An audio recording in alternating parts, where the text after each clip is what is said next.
Greetings and welcome to the Elephant TV. My name is Joe Kobuthi. Today I'll be having a conversation with Darius Okolla. Mr. Okolla is a curator, a researcher, an economist, and a public and social commentator on different views written for different platforms in Kenya and abroad. Welcome, Mr. Okolla, to the Elephant TV. Thank you, Mr. Joe Kobuthi, for this invitation. I think just to provide context to our conversation, recently wrote an article for the Elephant arguing for the shifting of the capital from Nairobi to Isiolo. And this is not a new conversation, because in the 1970s there was actually the same argument, and the then mayor of Nairobi, Mrs. Margaret Kenyatta, said it's not a viable idea, and the rest is history. But in the article, you talk about some of the reasons why you think we need to decentralize the capital to Isiolo. But one key takeout for me was actually it being a metaphor for the idea of democratizing the economy. So in your view, why is democratizing the economy in this particular time of Kenya's history very important for the present, but also the future of this thing called Project Kenya? Thank you, Mr. Kobuthi, for that.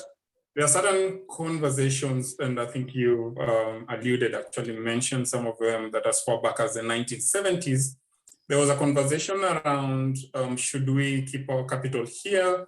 And what does that mean for us as a country? What does that mean for us as a society? But most importantly, the space that Nairobi occupies, not just as a capital city, but its many historical and political connotations within the Kenyan society.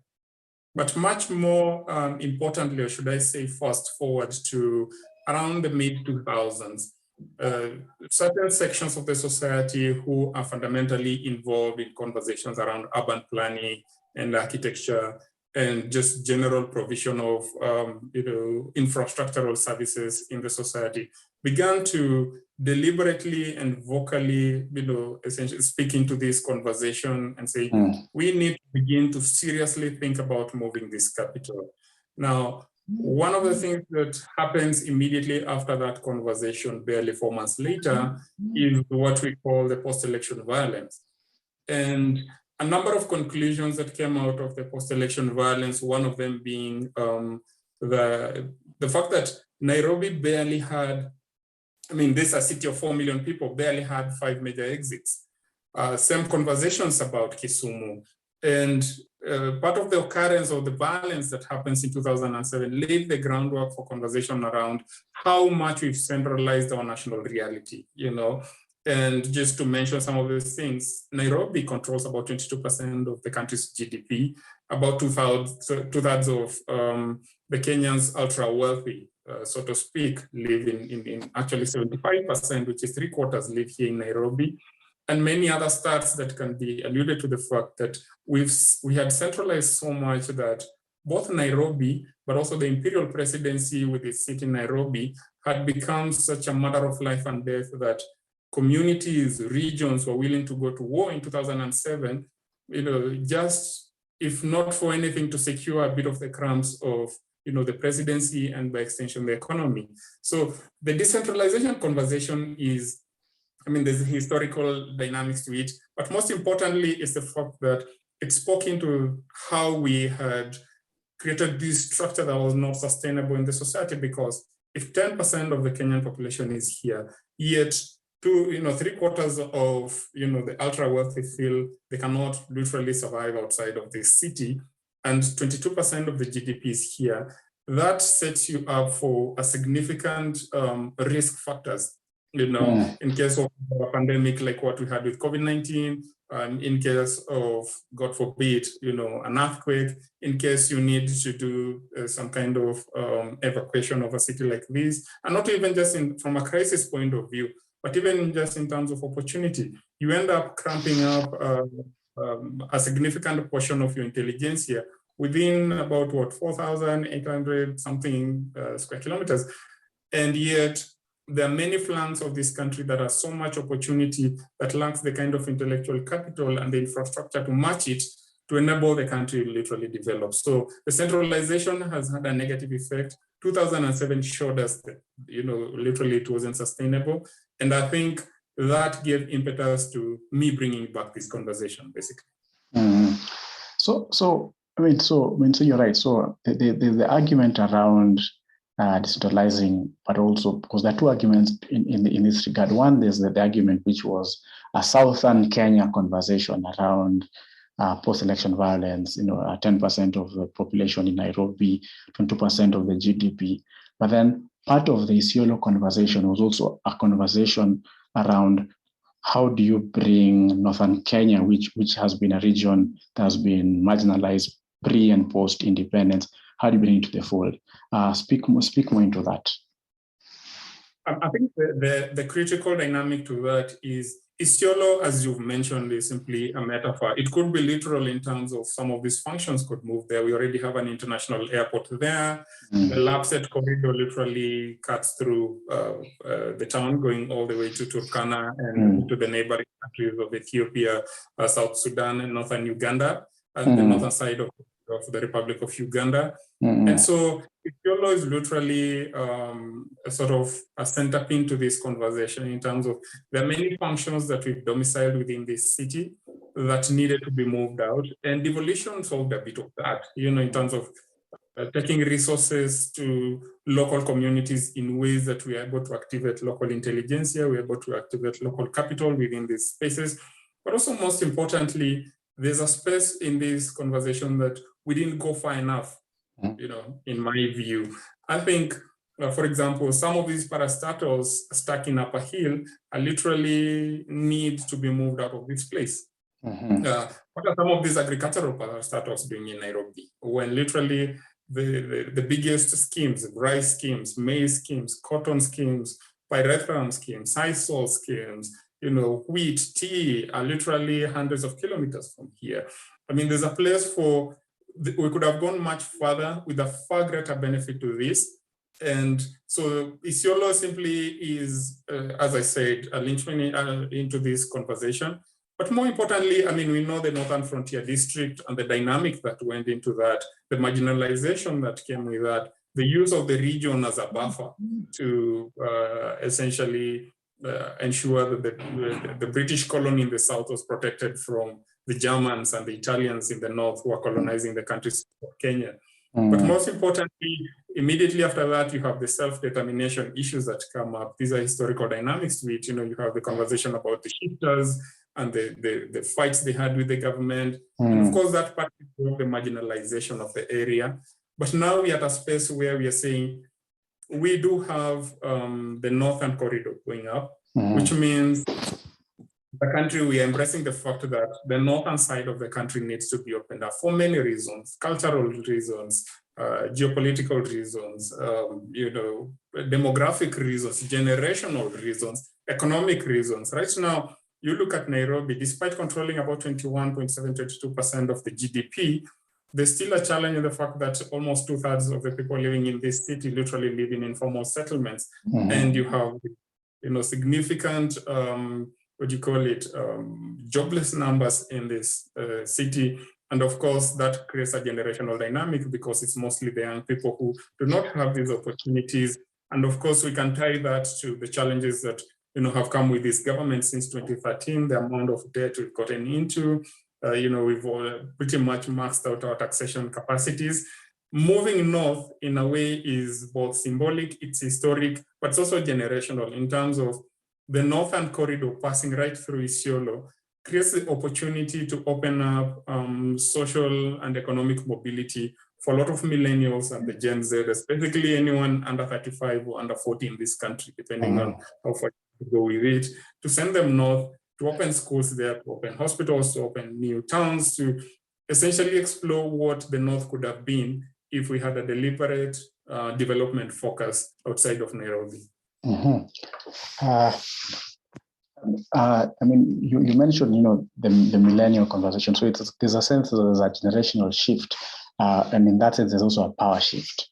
The the academic and social scientist Peter Tillich talks about the production of elites, and that when a society gets to a point where they have a production of elites, the society has certain pathways to make sure that the society does not implode. And he gives examples of the Roman Empire, the British Empire, etc. And he gives even recommendations for society can manage this for production of elites. The American society, in its unique way, understood this, particularly learning from the Roman Empire and their parents, the British Empire, and they created different centers. Washington as a political capital, New York as the financial and in a sense cultural capital. We have California, which is also another cultural capital, and Silicon Valley as the technological capital. In a sense, looking at our politics, even now, as we move towards 2022, how there are so many coalitions, people are falling out the coalitions, everyone wants to be in the government, and we can from both sides of the leading horsemen in these elections, both Kenya Kwanza and both Azimio and Oka Kenya. We're seeing, and in a sense, one gets a feeling that we have too many elites and little to divide. So if we were to have this conversation, learning from other spaces, how would we conceptualize Kenya in the sense of creating different centers of power with a capital P to in a sense to balance equilibrium within our society? How do we do that? I think there are a number of ways we could go about this, and you've alluded to some of them. One of the ways is, of course, the central argument I make there is moving the capital to Isiolo, and I'm glad you mentioned the Roman Empire. The Roman Empire moved their capital a number of times. So did the British Empire, the Greek Empire did it. The Egyptians have done it. In the last maybe 60 years, beginning around 1963, about 13 modern states, including Brazil, Tanzania, have moved their capital. Indonesia is currently in that process. Of course, it's an issue that's marred with a lot of variables that they're still trying to sort through. So you literally, it's not a new thing. It's not a Kenyan thing. It's a conversation that goes on in many societies across the world, of course, precipitated by different, pressing needs within the society. So moving your capital is not a Kenyan conversation. It's been around for thousands of years, and it's been successful done, or at least with varying levels of success, done in many civilizations and societies across the world. But most importantly, I think there are two other things you mentioned. One of them is the fact that, actually three. One of them is, how do we move the capital? Moving the capital is not essentially transplanting Nairobi, to Isiolo. It's saying, what are the political functions? What are the diplomatic functions? What are the economic functions? What are the legislative functions? And what are some of the even spatial functions that Nairobi occupies within the Kenyan consciousness and Kenyan society? And begin to ask ourselves, what if we made Kisumu a logistical capital of the newly formed East African community? I mean, that is a function the city served up until 1986? Yes. When the functions better that. How about we make Mombasa the cultural capital, or Lamu? How about we move some of the political functions to Isiolo, keep Nairobi as a commercial hub, and find like Turkana, give it another function. So what you're doing is you're not transplanting Nairobi to another county. What you're doing is saying there are all these functions that essentially comprise what constitutes the central role of a capital city. But all of these roles do not need to be occupied by one county, especially in light of the fact that as millennial basically, which is the term, is anyone below 40, 42 years. So millennials are not kids. Literally they're parents of teenagers and preteens. So how do you create an opportunity for this generation? One of the ways to do that is to say, how do we begin to push into the unexplored hinterlands of this country? Right. And to create kind of civilizing roles within our space in such a way that young people are able to, to make a fortune for themselves, to meaningful work out there, to be able to explore their creative talents, to be able to hit, the social markers of adulting, get a job, be able to have a household, home ownership and land ownership, and to be able to set up their families, basically the progressions of life as it were on the human indexes. So especially Nairobi can't do that for them, because one of the things that has happened is that the Kenyan economy was growing, increasing at an increasing rate until around 2005, you can say 2007. Then it started increasing at a decreasing rate up until 2014, where it essentially, from 2014, the poverty, numbers began rising again. But then what you realize is that our education side, the FP, free primary education, and many other components of the what I would call the education sector, or some call the education economy, stayed fairly constant. Yeah. And so we continued producing a lot of graduates, not just university graduates, but within colleges, within any skill centers across the country. So you're producing, the education economy stays at a constant. It's not growing, but it stays fairly constant, but your cash economy is dying out. Now, what happens here is that the labor force is now, the labor force is not able to absorb all these young, skilled people who are coming in there with their hopes and dreams and new ideas of how to, just basically try to be adults out here. That mismatch ended up creating a significant portion of young people who are not able to transition, from the education sector into basically the employment or labor or economically active sectors, so to speak.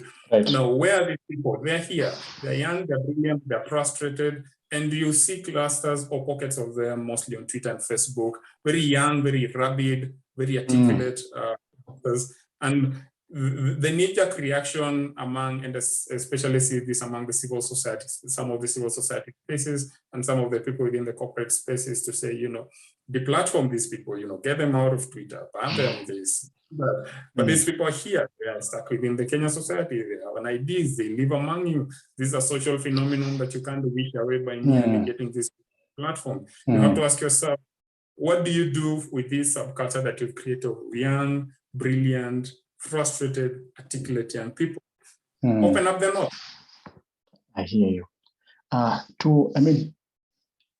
Just to piggyback on the conversation, with the young people and creating power centers, and as you rightly say, that the education sector, because some of the reforms that happened during the Kibaki regime happened, and opening up free primary education, opening up of higher education, parallel programs, etc., created room for more people to move through the social mobility. However, the economy initially grew, and as you said, from 2008 started declining. A lot of the conversation right now, especially within the political space, gearing to that election 22, is around the economy. Around the economy. On one hand, you have pesa mfukoni. On the other hand, you have bottom up. And a lot of the conversations, particularly from the UDA led by Deputy Vice President William Ruto, is around bottom up. But there's also, and both sides seem to be flirting with the idea around how do we this thing called the economy, how do we make it serve everybody? And as much as there's been conversations around reforming the agricultural sector, better housing, universal healthcare, and I think they're important things to do. I think there's an overarching idea that has been captured, but very amorphously, around state capture and the cartels around the economy. And our history as Kenya shows that our colonial economy was actually an economy of state capture, because it was meant to extract more from the African natives in favor of the British. And then little reform was done post-independence. So it always favored a small cabal, first in the Jomo Kenyatta cabinet, what we call the Kiambu Mafia, and then the syndicate, the Moi syndicate, Kapsabet syndicate, and etc. And that has been our logic. So how then, Darius, to have a more robust, very practical, very real conversation about how do we democratize our economy such that younger generations can also partake and exercise and exercise and also partake in this thing called economy? How do we democratize outside of this political sloganeering of pesa mfukoni, bottom up? We are reforming big things that they're thrown around, but then nothing really happens. How do we practically begin to democratize our economy? There's one thing that, as you mentioned, state capture.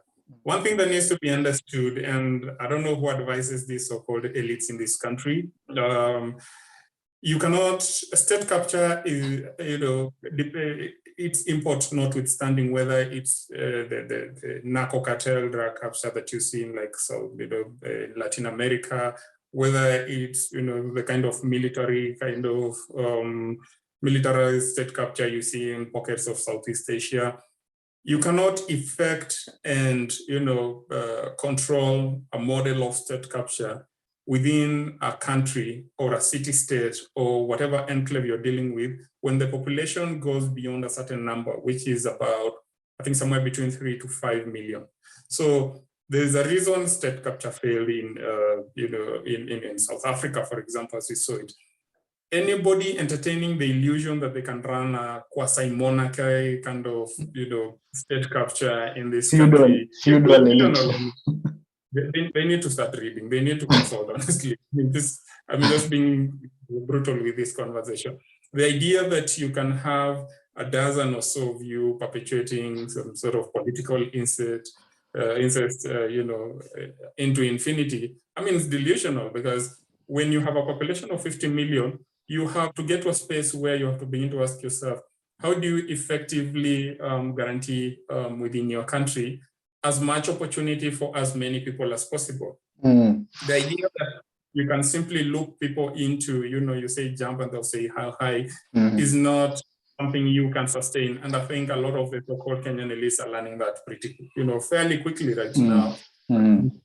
One of the things that has to be dealt with, this is just number one in terms of this elite and their state capture and the idea that they can hoard some sort of an elite, consensus between them. The reason they're finding it hard to even put that up is because you cannot do that for a country that has a population of above 3, maximum 5 million people. This country has 50 million people. That's 10 times the number you can control within a state capture model. As I said, your import of the state capture notwithstanding. The thing that we are dealing with right now, where they need to understand how to move forward, is the political dysfunction. Yeah, like you need to get to that space where you have to think about how do you fix, both, you balance out development and economics, So such that you're not robbing the economy to put money into your development programs. Neither are you stifling development in the name of, we are going to keep up with what is it called? You're going to keep up with the economics. Either way, you always find a balance within how much cash is moving within the economy, how much resources do you have within the society, and how are you able to optimally deploy the resources within your country to decide which way they go. Are they going to, to development, and what goes to the economy? And what we are dealing with in this country, and glad that you'd mentioned on that, because the conversation about once you are dealing with actually not 3 or 5 million, 10 million, on that, when you're dealing with a number that beyond this you cannot effect some sort of an elite consensus, a sort of a quasi-monarchy, a politically a pact between your 2 dozen people and run this country forever, you have to begin to ask, how do you begin to pragmatically think about the welfare of the 50 million, because they'll eat you up alive. You can't feel that. But then here as a country is a unique space, because one of the things you have to deal with is the fact that we're dealing with a significant level of political dysfunction.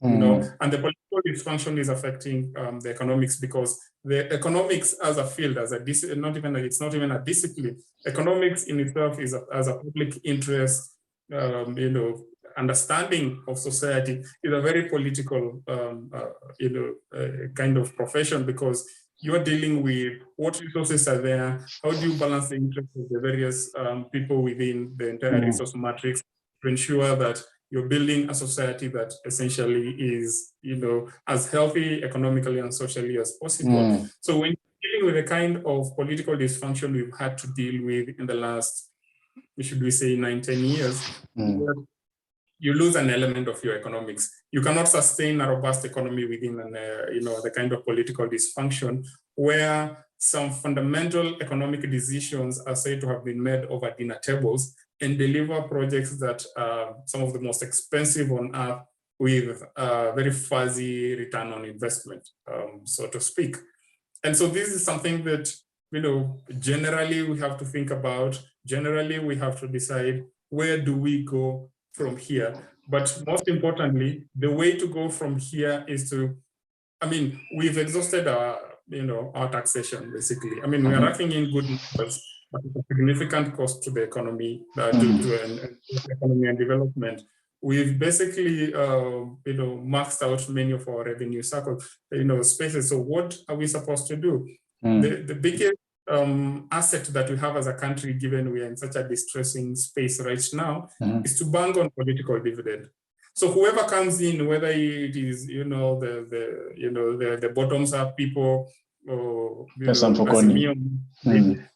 primary role right now is to say, how do we fix the current political dysfunction and all the illusions that have informed it and led us to this crisis, and deliver governance dividend? You get me? You have to, your primary asset right now, until we begin to get back our macroeconomic stability, is to say, how do we effect a governance dividend? You need to rein in some of these regulatory agencies and how predatory they've become. You need to reconsider some of these fees and licenses we are putting on people. You need to literally bring back the rule of law in this country. You need to, as disciplined as we can, manage the basic functions of the society. We cannot be having a fuel crisis right now because marketers feel they cannot detect the state agencies responsible for fuel at their word in terms of the subsidies that they've created and the price controls they're trying to effect.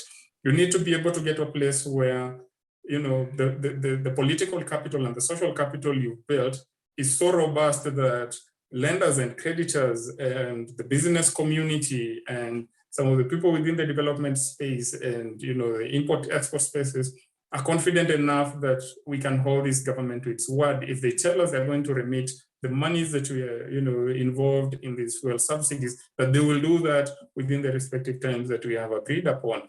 Once you're able to effect a governance dividend, then it becomes easier to work backwards and fix the macroeconomic stability of this country and begin to work on things like the development side of it, and eventually also rework back our economy and begin to bring back a certain level of predictability and productivity in that space. You've mentioned, I like the idea of a governance dividend, but you've also mentioned, the government now start rolling back on some of these predatory regulations. But my question, because now you're now touching on the idea that our economy until now has been by and large crony capitalism, isn't it? So you have a few people who use state machinery to rent seek. And how do they rent seek? They rent seek by introducing all these statutory laws, decrees, policies, and we see them use state machinery to pass laws that favor their business interests over the others. How do we go about addressing because what you're saying is that it means there's a level of these few individuals, as you call them, as pseudo monarchs. How do you go about convincing them, people who have money, power, and capital, to say, okay, listen, we need now to break this idea called crony capitalism, and we now need to create a functional market economy with a few government regulations, but only those ones geared towards protecting the least in our society. So the poor, the marginalized, etc. How do we, one, what are the terms of this conversation or the debate? And then two, how do we move that conversation as regards in terms of as policy imperative? I think one of the dynamics that comes with being able to effect a governance dividend is that we need to go back to a focus on, essentially people-centric, labor-intensive sectors and industries in the society. Mm-hmm. You have your agriculture, you have your, hospitality. We need to walk away from literally cure this country from what I call cement addiction, all this construction craze, because construction has one of the least labor multiplier anywhere in the world. You're basically able to get more returns in terms of labor opportunities within like the agriculture sector, whether it's some of these cash crops like tea, sisal, coffee, then you're able to do when you decide to build another highway costing 3 billion shillings per kilometer. It does not make economic sense, especially given where we are right now. So one of the ways to do that is to go back to the sectors that actually work for the Mwananchi and begin to say, how do we ensure that these sectors that have the highest employment multipliers, that have the highest employment opportunities and labor opportunities in terms of the output and productivity, how do we begin to incentivize them? How do we begin to deal with the fertilizer prices? How do we begin to input more understanding in terms of the research and technology within agriculture space? How do we begin to rethink essentially our hospitality sector? How do we begin to rethink pretty much every sector that would make the top 5 or top 10 of the best industries in terms of the labor absorption? Once you're able to do that, then it creates basically it puts money in people's pockets. Mm-hmm. Critical in terms of getting this country back on track. You cannot have a population, an adult population of 13 million, and yet about only 15 to 17 million are employed. Of course, even for among those who are not employed, or rather the word we use is economically active, you can still disaggregate that and say, these ones are volunteers, these ones are retired, these ones just get to work, for one reason or another, decided they're not, operating economically. But you're still left with a significant portion of young, able-bodied, brilliant people who cannot secure economic or labor opportunities within the country. So the conversation has to go back to, given the resource structure of this country, what are the sectors, and of course, agriculture, hospitality, and begin to ask ourselves, how do we begin to incentivize these industries? How do we deal with fertilizer prices? How do we deal with the prices of generally farm inputs? How do we ensure that the respective, parastatals and state agencies and regulatory agencies within these respective sectors are diligent? They have a clarity in their governance and their, their diligence in terms of how they, they handle and midwife a lot of and then incubate a lot of the practices that go on in the industry by farmers and stakeholders. You always have to go back to that, because that puts money into people's pockets and it's able to rejuvenate the economy. And I mean, again, given the fact that those are some of the biggest, foreign exchange earners, and knowing very well that right now we are almost blinking red in terms of our forex reserves, and we're almost falling below the East African community, threshold set for reserves. And these are some of the industries that deliver that. It's a no-brainer. Right. I mean, you're mentioning. You're talking about out of the mandate that will fall. What you're talking about will be the competition commission, right? That really does on that. But my question that even as we conclude this conversation, how does civil society transition from the milieu it has been around human rights and these are important human rights, Maendeleo kind of thinking, to now start thinking around a governance dividend that is very linked to the political economy, but then also how, and secondly, how does it also start advocating, but also shedding light and focusing its advocacy, focusing private sector to really break this thing called crony capitalism in this country, so that we can transition into a fairly market economy. With and what non-state actors, particularly civil society, private sector, the fourth is the media. How do they start focusing this conversation, this debate towards that very important conversation, which will focus around on debt, that we are really in, breaking the cartels, the mythical cartels within government, making sure that industries and sectors are not monopolized, but it's fairly distributed and there's free access to the market. How do we start having that, focusing that conversation?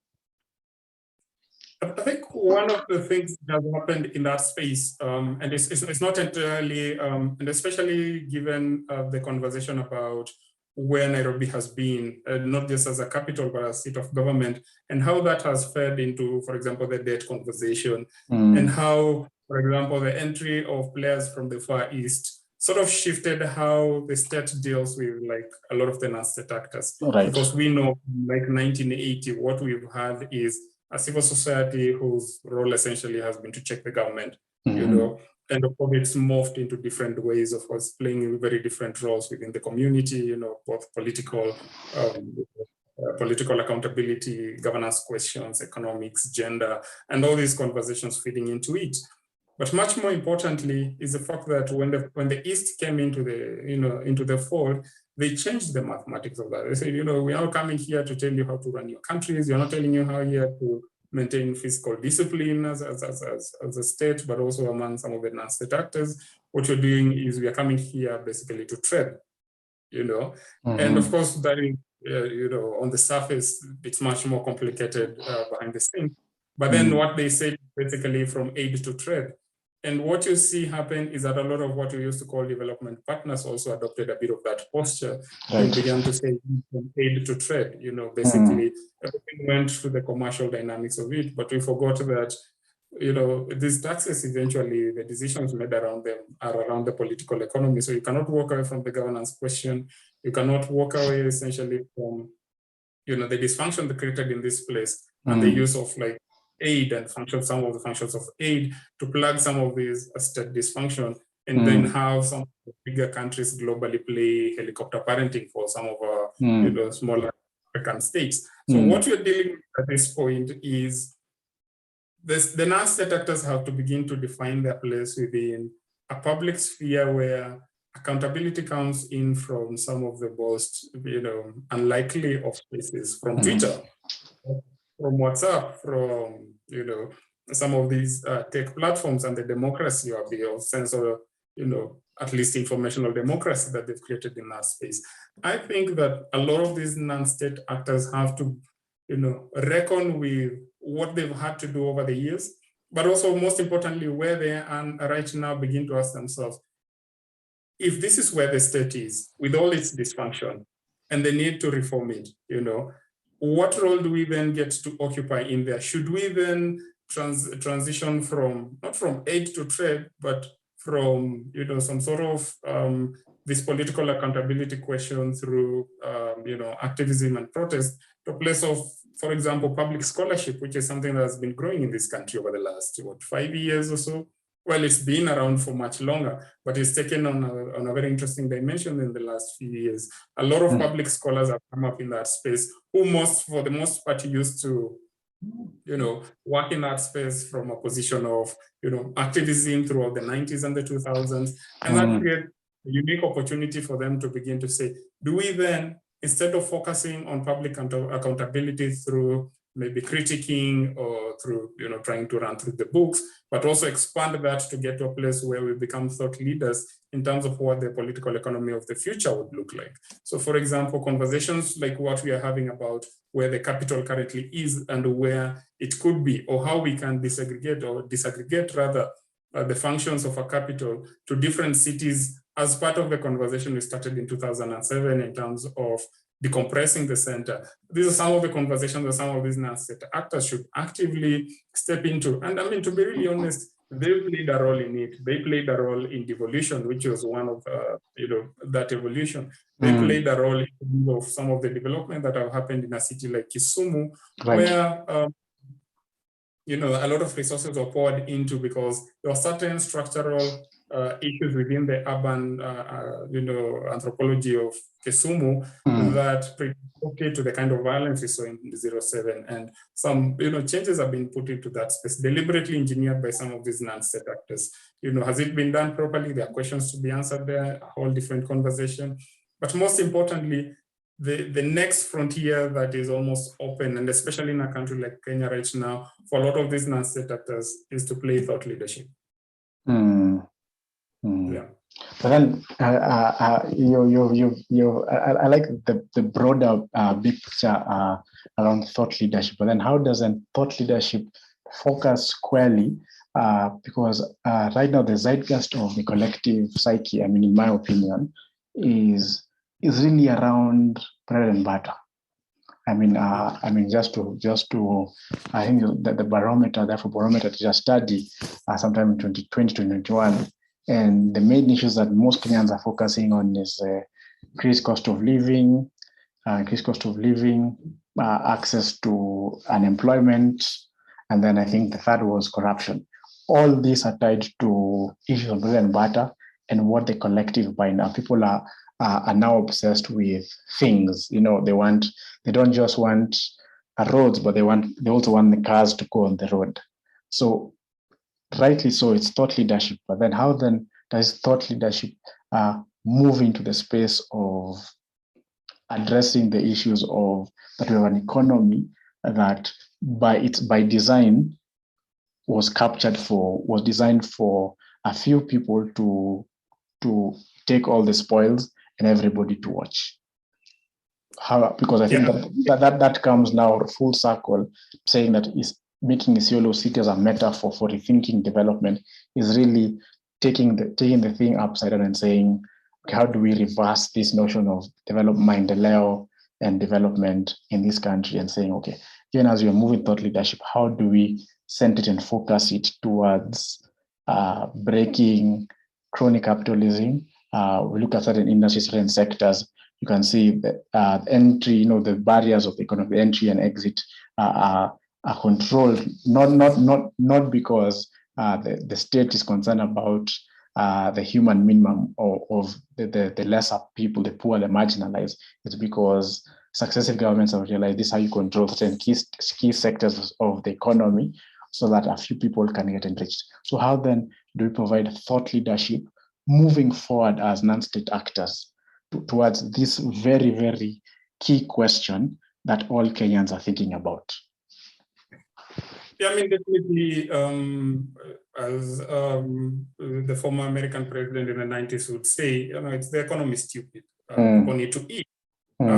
As recent as last year, 44 in every 100 Kenyans have literally made fundamental changes to, how they consumed food of all the basic needs in order to survive. We know that poverty in the country has been up 16% since 2014. That's almost about 3-4% every year. I mean, basically 2.5-3% every year over the last couple of years. That's a significant number when you put it in actual figures. So the thing is, you have to look at Mandela from the point of, this is the 2020s. People need to eat. People need to be able to hit the social and economic markers. People need to be able to do their basic sustenance. The first dynamic of it is, those who have access to the crony capitalists need to tell them that even if it's selfishly in their own best interest, it's important that they begin to decompress this space.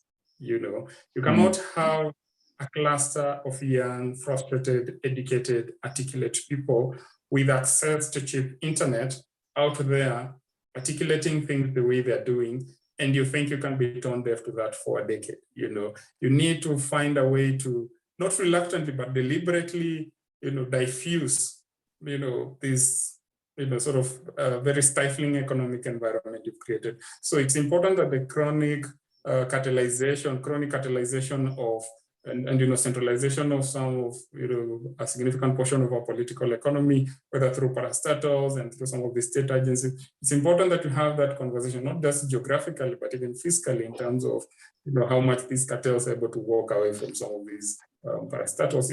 There's a space to have a conversation about how do you ensure that you don't get to a place where Kenyans will eat you alive? because the population has grown, they're becoming articulate, they're able to access information, the barriers to information access are really low, and this you created, you can't be turned there forever. You can't play, you can't play this game forever. At some point, you have to begin to decompress and deliberately begin to realize that you have to serve this state, you have to check your grid, basically.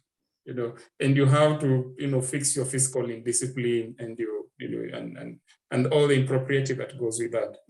It's easy in your best interest, because either they do that or, wait and find yourself where South Africa has found itself in certain spaces where you have this massive looting of, including international brands. And, of course, there's a dimension of xenophobia, but there's a lot of economic stress in the space. It is in their best interest to do that.